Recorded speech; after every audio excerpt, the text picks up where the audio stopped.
Praise the lord. Psalm 23। ঈশ্বৰ আমাৰ ৰক্ষক, ঈশ্বৰ মোৰ ৰক্ষক, মোৰ প্ৰয়োজনীয় সকলো বস্তু মোৰ আছে। তেওঁ মোক সেউজীয়া ঘাঁহনি পথাৰত বিশ্ৰাম ল'ব দিয়ে আৰু শান্ত পানীৰ নিজৰালৈ তেওঁ মোক লৈ যায়। তেওঁ মোৰ প্ৰাণ পুনৰাই সুস্থ কৰে আৰু তেওঁৰ প্ৰতিজ্ঞা অনুসাৰে তেওঁ মোক ন্যায় পথত চলায়। যদিও মই ঘোৰ অন্ধকাৰৰ মাজেদি যাব লগা হওঁ, তথাপি মই ভয় নকৰোঁ, কিয়নো তুমি মোৰ সংগত আছা। তোমাৰ লাখুটি আৰু হস্তদণ্ডই মোক সান্তনা দিয়ে। তুমি মোৰ শত্ৰুবোৰৰ সাক্ষাতে মোৰ বাবে ভোজ পাতিছা, মোৰ মূৰত তেল ঢালি অভিষেক কৰিছা। মোৰ প্ৰাণ পাত্ৰ উপচি পৰিছে।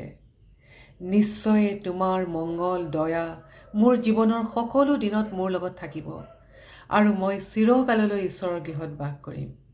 আমিন, আমিন।